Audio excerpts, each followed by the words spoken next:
What's up, everybody? It's your boy Brandon Scott again. Should the Washington Wizards give Deni Avdija an extension? I believe they should, and I'm gonna tell you why next on Locked On Wizards. You are Locked On Wizards, your daily Washington Wizards podcast. Part of the Locked On Podcast Network. Your team every day.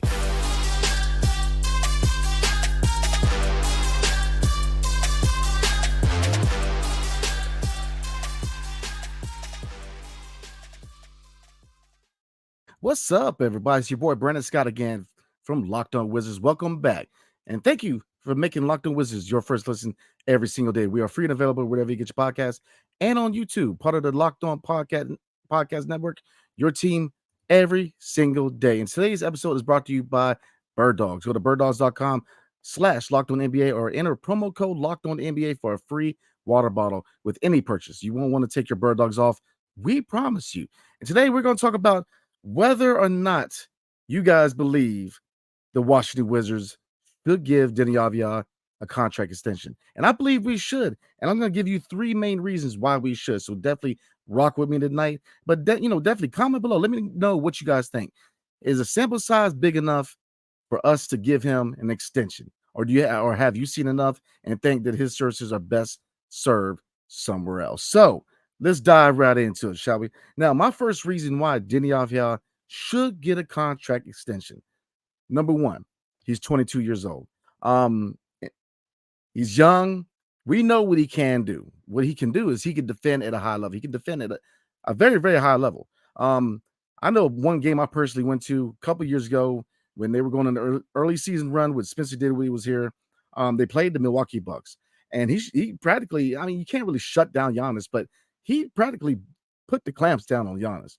He really limited him, and it was a victory. I know it was a 10-3 start. But he can defend. He can definitely defend at a high level. Looking at the roster construction, you're probably thinking, okay, with Deni, if we retain Deni Avdija, where's the place for Bilal Coulibaly or even Corey Kispert? Well, I would, depending on certain transactions. Obviously, at point guard, I think long term, Jordan Poole's a guy. But for right now, it's Tyus Jones.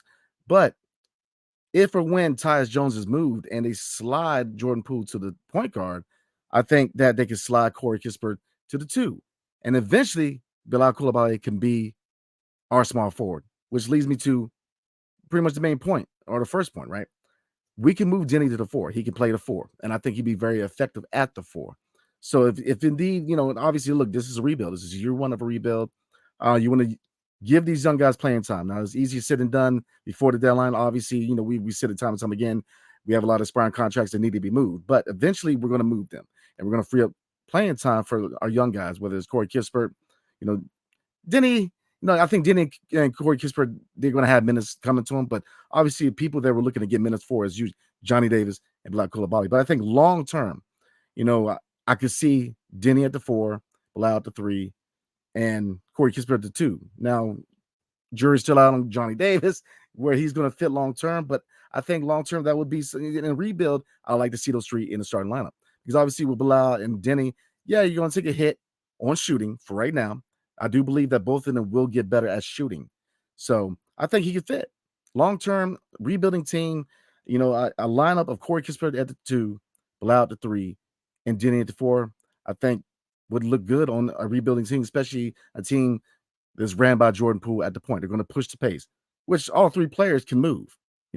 All of them can move in transition. So I think that it's a match made in heaven for a young team who's rebuilding, but it can be very fun to watch and really get the most out of these young guys. So I definitely believe that, at 22, at that age, he's not even close to his prime yet. So you have to kind of, and I get it. We know what he can do, which again, I'm going to emphasize. He can defend. We also know what he can't do, right? Which is right now we're going to, matter of fact, let's go ahead and pop his stats up. Because if you look at his 3-point shooting percentage, it has actually gone down. Yeah, I mean, he started out 2020 to 21. He shot 31% from 3, 31 again, and then 29. So it did go down. But, obviously last year, a lot of optimism because he was working out with Drew Hanlon. But he is working out. He's been working his tail off this offseason. Obviously not playing FIBA. He's had more time to work on his shot. So, look, if we know he's in the contract year, he knows he's in the contract year. So it behooves him to work on his game. Another thing to work on, using his left hand, and also being a better cutter, and also finishing through contact in the paint. He needs to work on scoring in the paint. He's athletic, but he needs to work on scoring in the paint. So those are things he need to work on. But he's 22 years old, and we're in a rebuild. So I don't think right now is necessarily the time to move a young asset right now.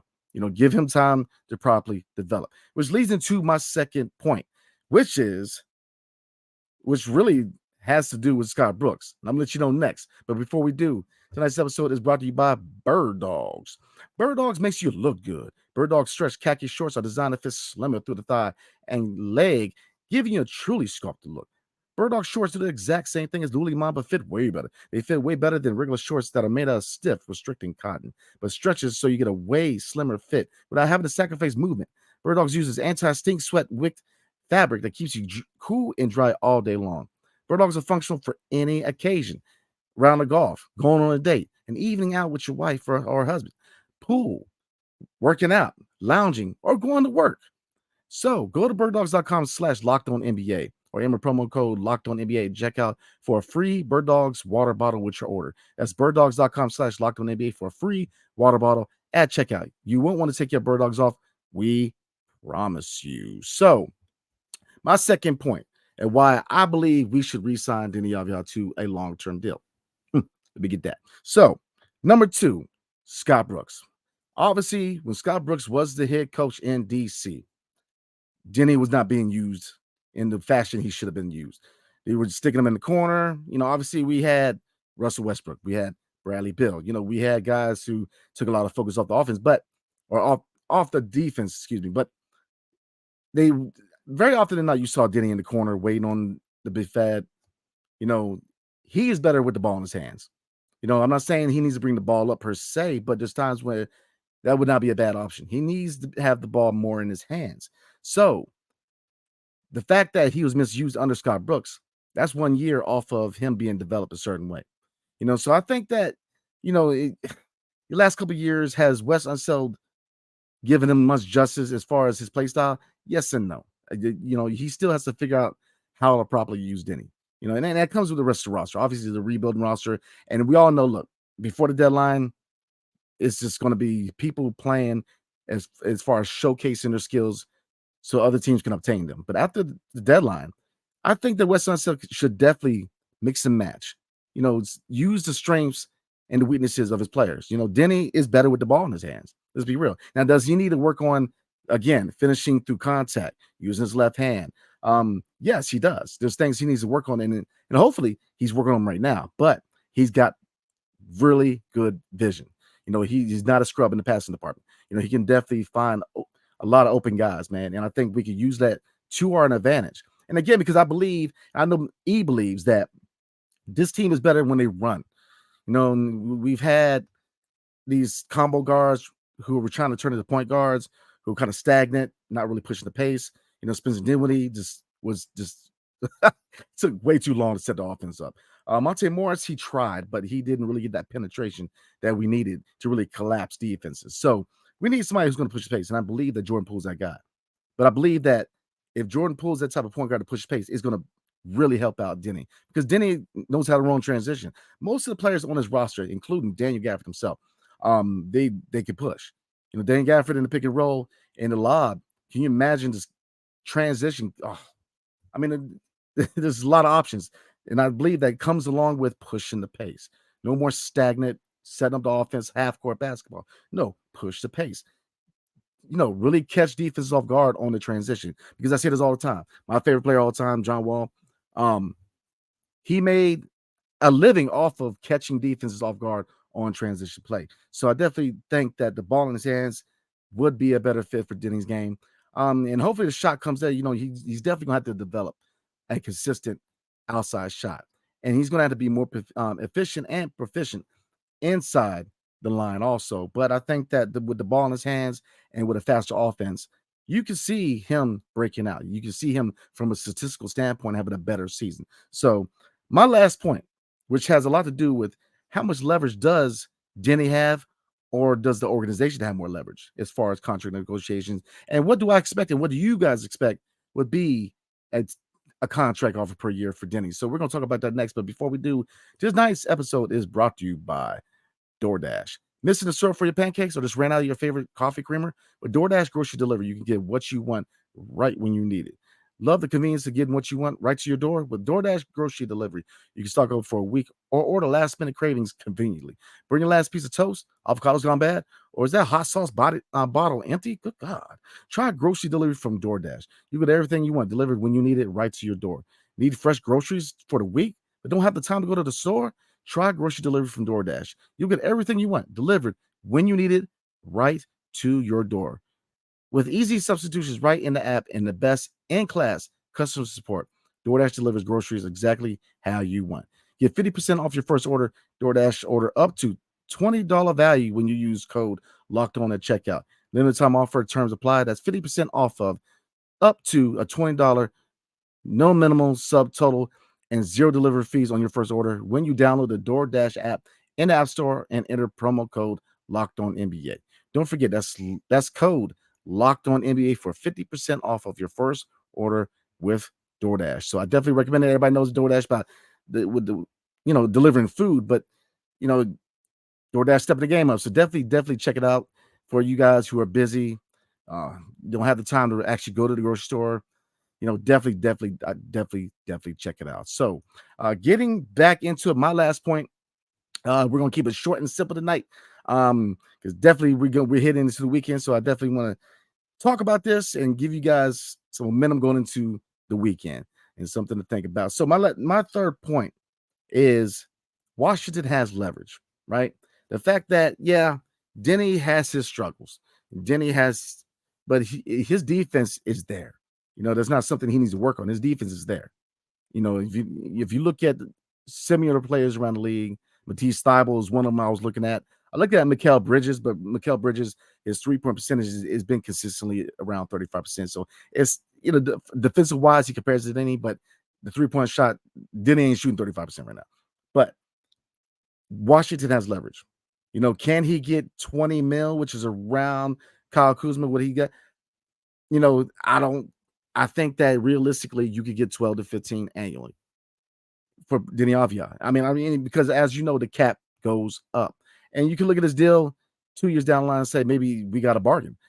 Realistically, I think that $12 to $15 million per year for Deni, which would be around, if you're doing 15 a year, around a $60 million deal, 4-year contract, I think that is something you got to entertain because, again, the organization has all the leverage. He's not there yet. He's not where he wants to be. But I think he will be. But he knows that, look, 22 years old. This, signing him to an extension now is going to give him that time to develop. 22, develop him. We're in a rebuild. It's not like it is, like it was the previous couple of years where, we're trying to compete for a playoff position and trying to develop at the same time, which is not easy to do. And it's not preferable because it just, to a certain degree, it can be counterproductive, right? And it has been. If you look at the last 2 years for the Wizards, counterproductive. When you got a roster full of veterans / young guys who are trying to get paid and trying to develop, it's just, it kind of is counterproductive. So with this being a rebuild, and I expect us to be rebuilding for at least the next 3 years, let him develop. Let him get that playing time and develop. Let him develop next to Bilal Coulibaly. I think that these two in the front court together would be solid defensive-wise. Now, when their offense comes around, which I believe it will, then you got 2 3-and-D guys in your front court, man. And Kispert, who, he's got the 3, he ain't got the D, but Kispert is a shooter. So you'll have scoring in that lineup. So I definitely with a young lineup after the deadline, I would love to see Kispert at the 2, Bilal at the 3, and Deni at the 4. I think that would be a really, really good lineup, especially with Jordan Poole pushing the pace at the point. And Daniel Gafford, look, we know, again, I know we talked about it a couple of videos ago, but we know his limitations, but one of them, he can roll. He can definitely be deadly on that pick and roll and as a lob threat off the transition. Good God, I'm trying to tell you. So these 3 reasons are why I believe that the Washington Wizards should re-sign Deni Avdija. I don't think they're really in a rush to get value from him yet.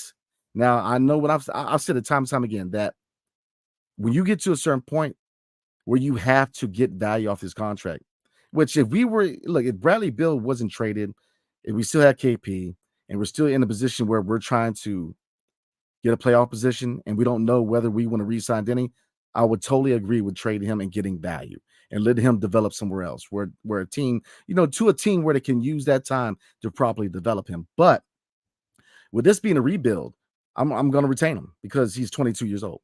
You don't want to let a 22-year-old guy that hasn't even hit his prime yet, who does have potential.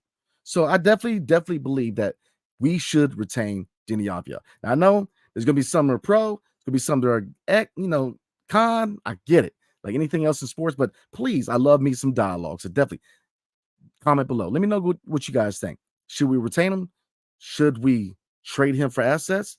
Should we get his value up? You guys let me know what you guys think, and we definitely gonna chop it up. So again, I appreciate you guys, man. I definitely appreciate you guys, man, rocking with us, man. We're getting into, it's getting, training camp's getting close. Preseason's getting there. The end of October is the regular season. So the dog days of all season are coming to a close, and we're gonna start gearing up for some games. So definitely rock with us this year because it's gonna be a fun one. Wherever you get your podcast, definitely a 5-star review is much appreciated. Like, subscribe, hit that notification button because we are back to daily videos during the week. So definitely, you're going to know when these drop. Usually dropping around noon, but definitely hit that notification button. So again, I appreciate everybody. I hope everybody have a blessed and safe weekend. And everybody, hail to the Wizards and peace. See you guys next time.